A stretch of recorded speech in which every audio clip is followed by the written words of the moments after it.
ಎಲ್ಲ ಆತ್ಮಜ್ಯೋತಿಗಳಿಗೆ 2026ನೇ ಇಸವಿಯ ಯುಗಾದಿಯ ಶುಭಾಶಯಗಳು. ಹೊಸ ವರ್ಷ ತಮ್ಮೆಲ್ಲರಿಗೂ ಹರ್ಷದಾಯಕವಾಗಲಿ, ತಮ್ಮೆಲ್ಲರಿಗೂ ಶುಭಕರವಾಗಲಿ, ತಮ್ಮೆಲ್ಲರಿಗೂ ಮಂಗಳಕರವಾಗಲಿ ಅಂತ ಪ್ರಾರ್ಥನೆ ಮಾಡ್ತಾ ಯುಗಾದಿಯ ಆಧ್ಯಾತ್ಮಿಕ ಚಿಂತನೆಯನ್ನು ಮಾಡೋಣ. ಯುಗಾದಿ ಅಂದ್ರೆ ಒಂದು ಹೊಸ ಯುಗದ ಆರಂಭ, ಹೊಸತನದ ಆರಂಭ. ಅಲ್ಲರಿ ಪ್ರತಿ ವರ್ಷ ಬರ್ತದೆ, ವರ್ಷ ವರ್ಷ ವರ್ಷ ವರ್ಷ ಯುಗಾದಿ ಬರ್ತದೆ. ಯುಗಾದಿ ಕಳೆದ್ರು ಯುಗಾದಿ ಮರಳಿ ಬರ್ತಾ ಇದೆ. ಹಾಗೆ ಹೊಸ್ತಿ ಅನ್ನೋದು ಹೊಸ್ತು ಯುಗದಲ್ಲ, ನಮ್ಮ ಜೀವನದಲ್ಲಿ ಹೊಸ್ತು ಬರ್ಬೇಕಲ್ಲ. ಹಳೆ ದಾರಿಯಲ್ಲಿ ಬದುಕೋದು ಬಿಟ್ಟು ಹೊಸ ದಾರಿಯಲ್ಲಿ ಬದುಕಲಿಕ್ಕೆ ಕಲ್ತ್ರೆ ಅದೇ ಹೊಸ್ತು. ಹಳೆ ದಾರಿಯನ್ನ ಬಿಟ್ಟು ಹೊಸ ದಾರಿಯಲ್ಲಿ ಜೀವನ ಮಾಡೋದನ್ನ ಕಲ್ತ್ರೆ ಅದೇ ಹೊಸತು, ಅದೇ ಯುಗಾದಿ. ಹಳೆ ದಾರಿ ಏನು, ಹೊಸ ದಾರಿ ಏನು? ಹಳೆ ದಾರಿ ಏನು? ಏನ್ ನಮ್ದು ಇಷ್ಟು ವರ್ಷ ನಾನು ಬದುಕಿದ್ದೆ, ಈ ದೇಹ ಮನ ಬುದ್ಧಿ ನಾನು ಅಂತ ಬದುಕಿದ್ದೆ, ಅದಲ್ಲಪ್ಪ ನೀನು ಅಂತ ಗೊತ್ತಾಗ್ಲಿಕ್ಕೆ ಯುಗಾದಿ ದಿವಸ ಹೊಸ ಬಟ್ಟೆ ಧಾರಣೆ ಮಾಡ್ತೇವೆ.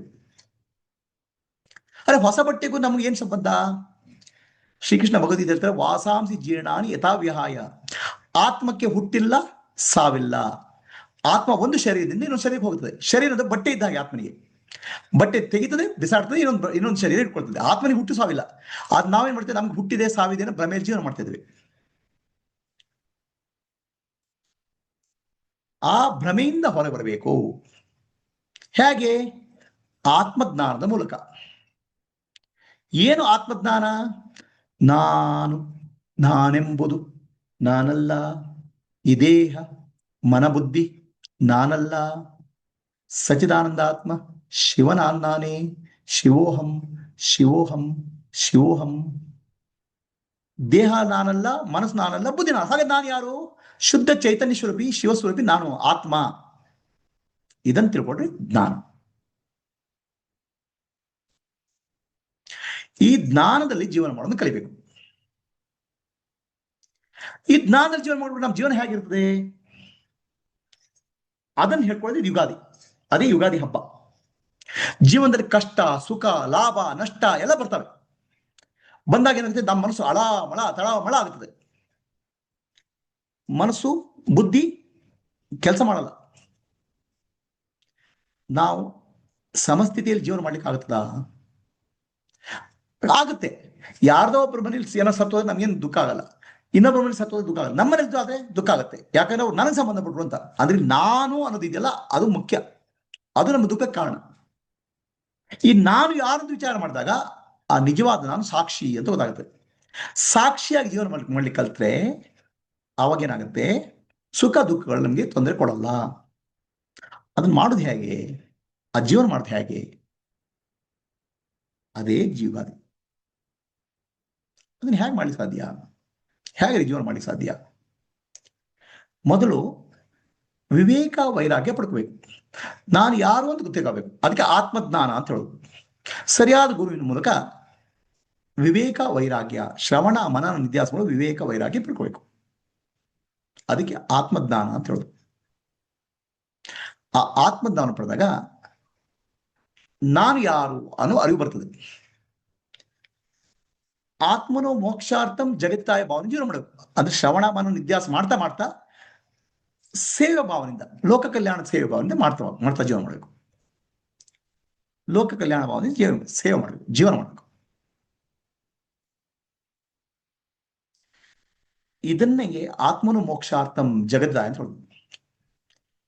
ಇದ್ರಲ್ಲಿ ಏನಾಗುತ್ತೆ, ಮಾಡ್ತಾ ಮಾಡ್ತಾ ನಮ್ಮಲ್ಲಿ ಸ್ಥಿತಪ್ರಜ್ಞತ್ವ ಮೂಡಿ ಬರ್ತದೆ. ಸ್ಥಿತಪ್ರಜ್ಞ ಅಂತ ಏನು?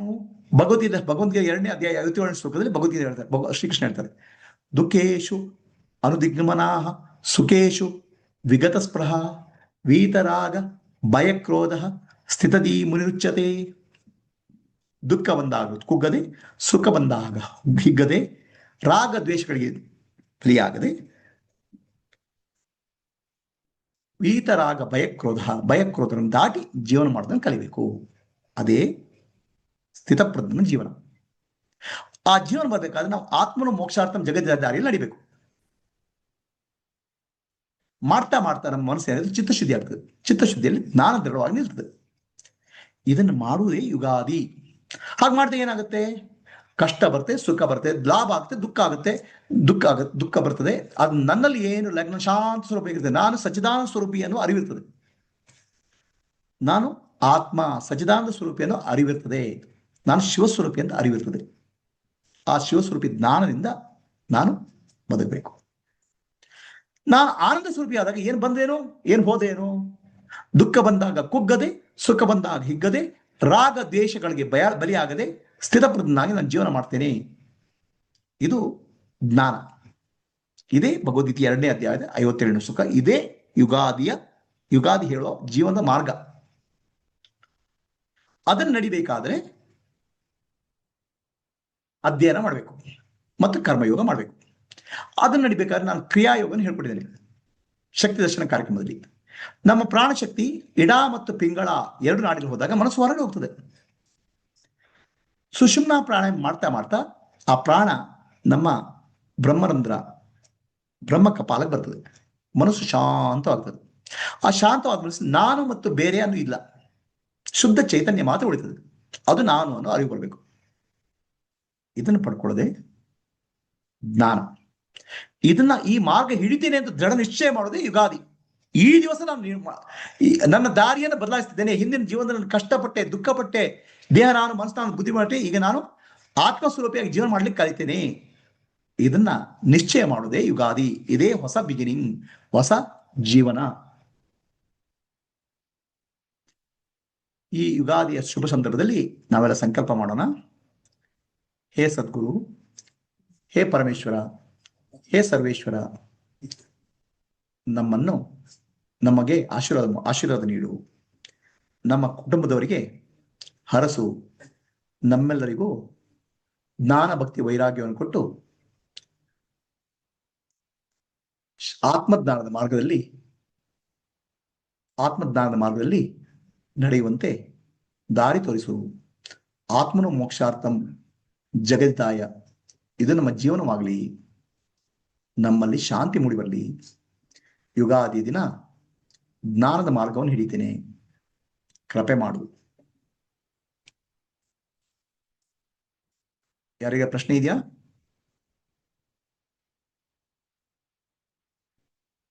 ಬಹಳ ಜವಾಬ್ದಾರಿ ಇದೆ ಗುರುಜಿ. ಹಾಗಾದ್ರೆ ಕ್ಲಿಯರ್ ಆಗಿದೆಯಾ? ಬರೀ ಹಬ್ಬ ಅಂತ ಬರೀ ಹಬ್ಬದ ಅಡಿಗೆ ಮಾಡ್ಕೊಂಡು ಹೊಸ ಬಟ್ಟೆ ಹಾಕೊಂಡು ಮಾಡೋದು ಅನ್ನೋದು, ಪಂಚಾಂಗ ಶ್ರವಣ ಅನ್ನೋದು ಒಂದು ಇತ್ತು.